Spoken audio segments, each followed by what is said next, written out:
KPM. Hai, Assalamualaikum. Saya Syahira. Okey, baru-baru ni anak saya tak sihat. Dia demam dan sesama. So, bila dia keadaan ni, bila dia demam dan sesama ni, dia selalunya tak nak makan. Dia susah nak makan. And then, bila kita bagi pun dia tolak. So, banyak dia nak minum susu je. Tapi kadang-kadang tu pun susu pun susah. So, mungkin Puan boleh bagi idea macam mana saya nak tingkatkan selera makan dia waktu dia tak sihat ni. Sebab yelah saya risau juga bila dia tak selera makan, berat dia akan jadi turun. So saya tak nak jadi macam tu lah. So agak-agak apa yang perlu saya buat dan makanan apa yang sesuai untuk anak saya. Terima kasih.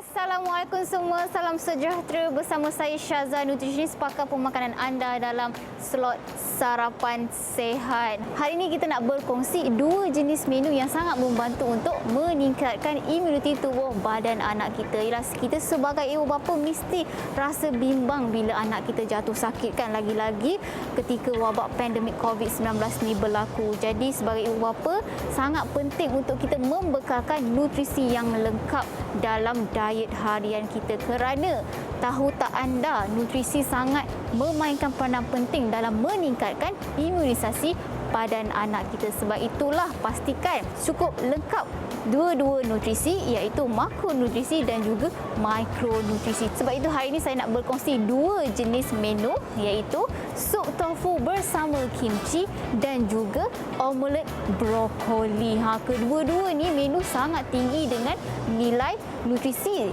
terutamanya vitamin C dan juga probiotik. Bila kita sebut vitamin C ni kan, kita mesti teringat tentang suplemen dan sebagainya. Tetapi tahukah anda, kita sebenarnya tidak memerlukan sebarang makanan tambahan jika kita punya diet sudah pun mencukupi nilai vitamin C. Bila kita sebut vitamin C ni, ramai yang hanya fikirkan buah oren kan, yang warna-warna kuning, warna-warna oren. Sebab itulah hari ini saya nak berkongsi lebih lagi yang sebenarnya menu kita boleh pelbagai dalam masa yang sama dapat juga menyembuhkan anak kita. Sebab biasanya kalau bila anak kita jatuh sakit ni, kita biasa akan menghidangkan bubur. Betul tak? Selalunya mesti kita hidangkan bubur je lah. Anak ni dah lah tengah tak ada selera nak makan. Dah tengah tak ada selera makan, kita pula buat bubur. Lagilah membuatkan kita rasa tidak ada selera nak makan. Lagilah dia bila tak makan langsung akan lagi menerukkan keadaan anak kita. Sebab itulah kita masih lagi perlu menarik perhatian anak kita dengan bentuk warna-warnikanlah kita punya hidangan kita, especially waktu sarapan. Sangat penting kita mengambil sarapan, lagi-lagi tengah dalam keadaan yang tidak sihat. Okey, so macam mana kita nak sediakan dua jenis menu kita ni? Sebab tu jangan pergi mana-mana, kita kembali selepas ini. Didik TV KPM. Didik TV KPM. Bertemu kembali bersama saya Syaza, nutritionist dalam episod Sarapan Sihat. Dengan wajah baru, hari ini kita nak fokuskan dua jenis menu yang dapat meningkatkan imuniti tubuh anak kita. Apa dia itu? First kali kita nak sediakan sup tofu bersama kimchi. Okay, ini antara bahan-bahan yang kita perlukan untuk menyiapkan sup tofu bersama kimchi kita. Iaitu pertama sekali sudah tentulah kita kena ada tofu. Okey, sebab tofu ni merupakan salah satu jenis protein tumbuhan yang sangat baik untuk meningkatkan imuniti tubuh badan kita, kerana dia ada mengandungi iron, mengandungi magnesium dan zinc yang mencukupi untuk meningkatkan imunisasi badan anak kita.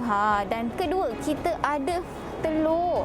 Telur pun salah satu jenis sumber protein juga. Tetapi dia bukan setakat ada protein semata-mata, dia ada lutein, dia ada zeaxanthin, ada kandungan vitamin dan minerals yang sangat bagus untuk melawan sebarang jangkitan. Lagi-lagi kan dalam wabak pandemik COVID-19 ni, lagilah kita perlukan protein dan juga vitamin minerals yang mencukupi. Okey, ini untuk protein. Sudah tentulah nama pun sup tofu bersama kimchi. Kenalah ada kimchi. Okey, kimchi ni merupakan salah satu sumber probiotik. Apa dia probiotik tu? Probiotik ni adalah sejenis bakteria yang baik yang dapat meningkatkan imunisasi tubuh badan kita, dapat melawan jangkitan kuman semestinya. Tetapi kalau kimchi yang dibeli di pasaran, pastikanlah kita cuba bandingkan dari segi sodium, kandungan garam. Kalau boleh, pilih yang rendah garam. Kalau buat sendiri, itu lagi baiklah. Sebab kita sendiri boleh kawal penggunaan garam dalam kimchi. Okey, bila cakap sumber probiotik ni kalau boleh kita memang kena ambil harian. Bukan saja waktu keadaan tidak sihat. Tetapi ramai antara kita yang kekurangan sebenarnya mengambil sumber probiotik dalam diet harian mereka. Apa lagi sumber probiotik yang lain? Senang cerita kan, makanan yang diperap kebanyakannya mempunyai sumber probiotik yang tinggi. Sebagai contoh, yogurt, kita ada tempe. Semua tu adalah sumber-sumber probiotik yang kita boleh ambil. Okey, dia pun mengandungi beta carotene. Sebab dia ada carrot, dia ada kobis, dia ada pelbagai sayuran. Dia sebenarnya boleh katakan bukan setakat ada sumber probiotik, tapi prebiotik juga. Apa dia prebiotik? Ramai yang confuse kan, probiotik, prebiotik. Sebab apa? Lebih kurang sama je kedua-duanya kan. Tetapi sebenarnya ialah dua benda yang berbeza. Probiotik adalah sejenis bakteria baik. Kalau prebiotik adalah makanan kepada bakteria baik tadi daripada sumber sayur-sayuran dan juga buah-buahan. Jadi kedua-dua ni sama penting untuk tingkatkan sistem penghadaman dan juga imuniti badan kita. Okey, ni bukan saja untuk anak lah, tapi satu family memang boleh makan sekali sebagai sarapan. Okey, dan seterusnya kita kenalah ada sumber prebiotik yang orang kata tambahan lah selain daripada kimchi. Okey, kita ada bawang. Tak kisahlah nak guna bawang apa, tetapi saya guna bawang Holland kerana rasa lebih manis. Okey, bawang Holland ni dia bukan saja kaya dengan nutrisi tau, tapi kalori dia sangat rendah.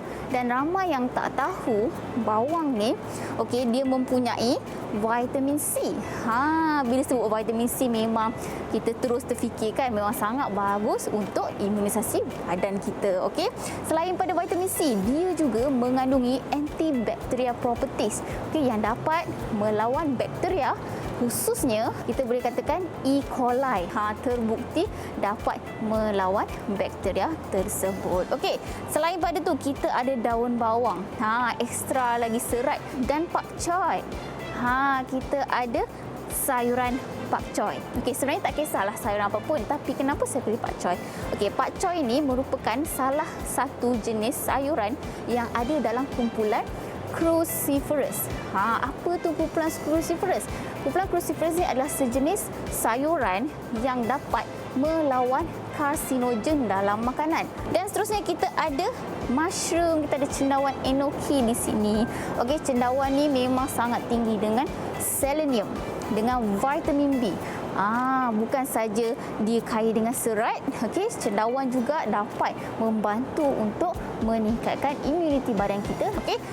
Itu dah cukup dah, kita punya serat, kita punya main ingredient kimchi, kita punya tofu dan telur.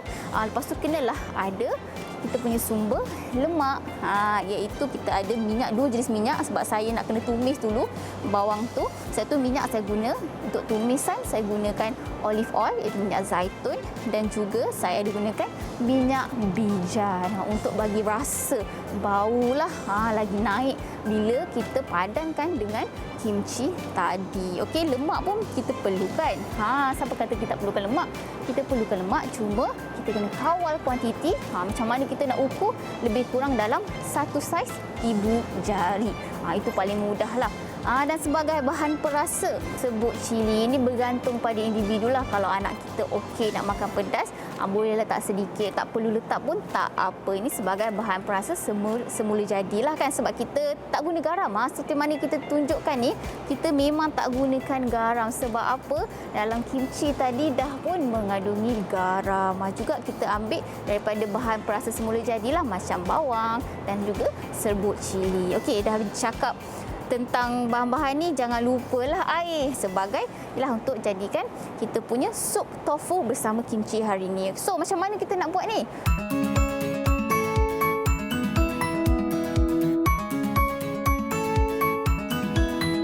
Okey, bawang ni kita perlukan separuh je. Kita hiris je macam biasalah, ikut masing-masing punya cara. Tak ada masalah sebab kita nak tumis saja bawang Holland ni, okey? Okey, so kita asingkan dulu bawang ni. Kita nak potong sayur-sayuran lain pula. Okey, so lepas tu kita ambil pula daun bawang. Daun bawang ni pun kita potong daripada bawah. Kita pun sama juga, kita tumis bersama bawang kita tadi. Seterusnya dah kita potong bahan tumisan, kita potong pula sayur-sayuran kita. Okey, saya katalah kita gunakan sayuran pak choy. Okey. Sekali kita punya sayuran itu kita punya cendawan enoki. Cendawan ni lagilah senang je, just potong je hujung dia. Dah siap. Lepas tu apa kita nak buat? Kita cuba masak pula. Okey, jadi kita mula-mula tumis dulu bahan-bahan yang kita dah potong tadi, iaitu daun bawang dan juga bawang Holland kita. Kita tumis dengan kita ada minyak zaitun di sinilah. Ni kita gunakan minyak zaitun. Jangan lupa juga kita akan tumis sekali dengan serbuk cili kita sampai dia agak-agak macam dah masak lah, ataupun kita panggil pecah minyak. Kita dah tumis bahan-bahan tadi, kita masukkan air pula.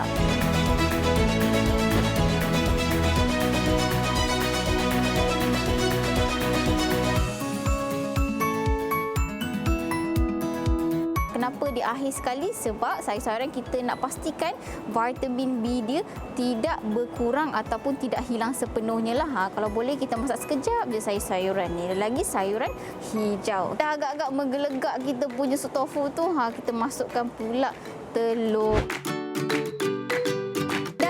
Kita punya sup tofu bersama kimchi. Sedap, makan panas-panas. Kita boleh makan bersama dengan nasi ataupun bihun pun boleh, tak ada masalah. Sebab kita dah ada semua sumber kat sini. Kita ada sumber lemak, kita ada sumber protein, kita ada sayur-sayuran. Cuma nak tambah ekstra karbohidrat je tinggal. Jadi berapa kalori kita punya hidangan hari ni? Lebih kurang dalam 385 kalori kalau hanya sup sahaja. Kalau kita makan dengan nasi, tambahlah lebih kurang dalam 100 kalori lagi. Jadi sangat rendah kalori tetapi memberikan kita nutrisi yang secukupnya, lebih-lebih lagi ketika anak kita dalam keadaan yang tidak sihat. Tapi jangan pergi ke mana-mana sebab kita ada satu lagi jenis resepi yang boleh membantu meningkatkan imuniti tubuh badan anak kita. Didik TV KPM. Didik TV KPM. Kembali semula bersama saya dalam episod Sarapan Sihat. Bagi menu kedua pula, kita nak buat omelet bersama brokoli. Ini pun salah satu menu yang sangat tinggi dengan kandungan vitamin C yang sangat baik untuk meningkatkan imuniti tubuh badan anak kita. Okey, apa bahan-bahan yang kita perlukan? Dah nama pun omelet, sudah tentulah kena ada telur. Kita hanya ambil 2 biji telur sebab ini untuk satu hidangan ataupun seorang makan. Okey, dia sangat tinggi dengan kandungan protein.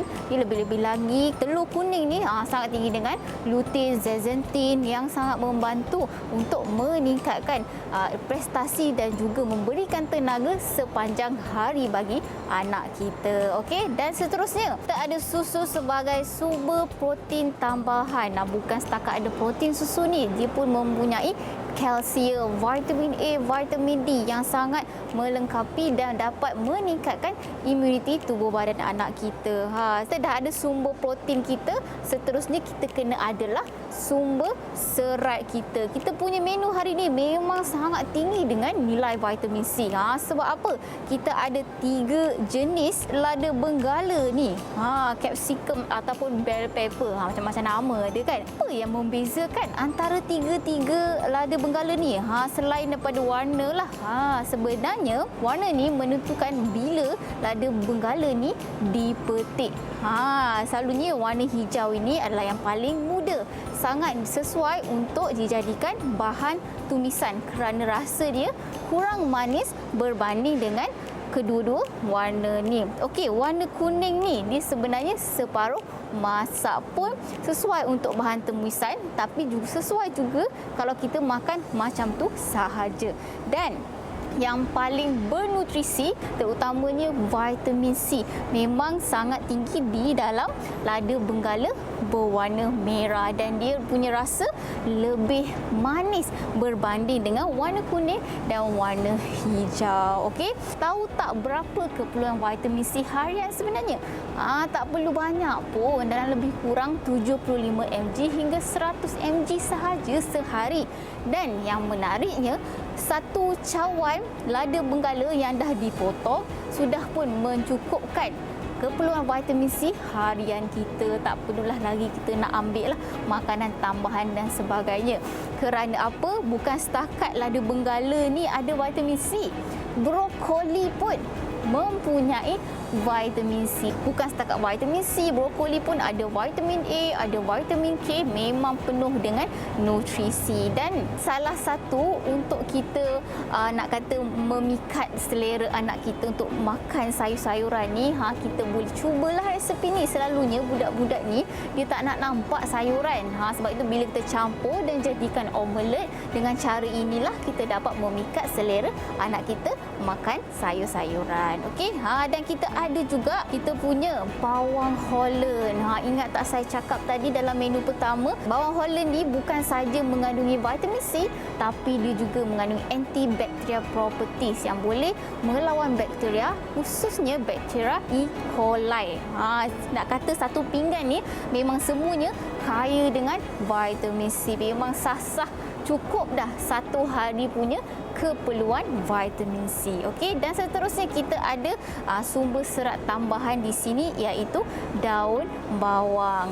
Dan juga kita ada sedikit mozzarella cheese ataupun keju mozzarella. Okey, ramai yang ingat keju ni semata-mata memberikan bahan perasa, tetapi dia juga memberikan sumber kalsium kepada anak-anak kita, lagi-lagi yang sedang membesar. Dan sudah pasti kita perlukan minyak untuk tumis kita punya omelet pada hari ini. Okey, saya gunakan minyak zaitun lah, kerana sebenarnya tak kisahlah nak guna minyak apa pun, cuma yang penting jaga kuantiti. Tetapi saya pilih minyak zaitun ni kerana di antara minyak yang paling sihat di dunia, kerana kaya dengan lemak tidak tepung. Okey, so macam mana kita nak buat omelet brokoli kita ni?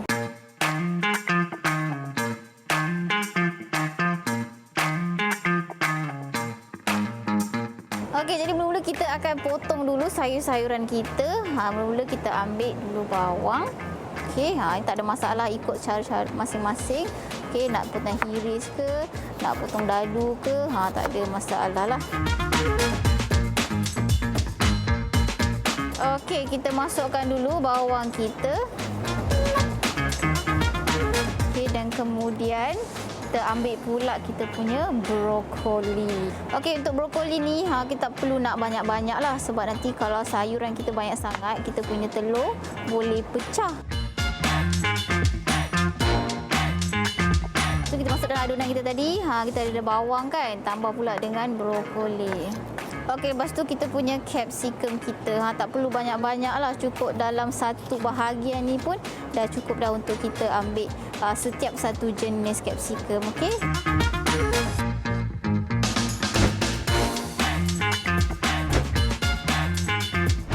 Okey, lepas tu last sekali kita punya daun bawang.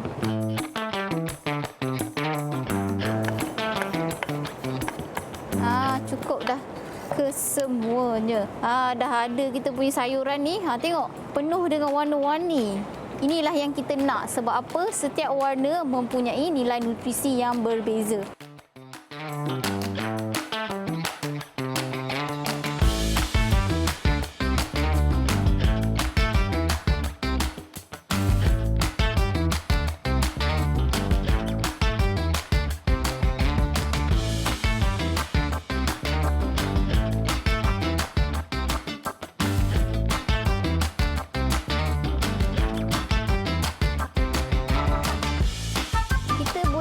Macam kita masak telur dadah biasa. Kita boleh gorengkan dia. Dah siap. So, macam mana rupa dia? Okey, jadi siaplah sudah kita punya omelet bersama brokoli dan sayur-sayuran. Okey, yang untuk mozzarella cheese ni tadi, kita tabur je bila agak-agak telur tu dah masak. Bagi mozzarella cair lah. Lepas tu, dah jadilah kita punya omelet brokoli. Boleh dihidangkan bersama dengan roti. Kerana dalam omelet ni dah cukup dah sayur-sayuran, dah cukup dah protein. Cuma nak kena tambah karbohidrat sahaja. Kalori lebih kurang kalau telur sahaja semata-mata dalam 350 kalori. Kalau kita tambah dengan roti, ada extra 100 lah di situ. Sangat mudah untuk kita sediakan. Boleh jadikan sarapan sihat dan juga membantu meningkatkan imuniti tubuh badan anak kita. Okey, selamat mencuba. Jumpa lagi pada minggu hadapan. Bye.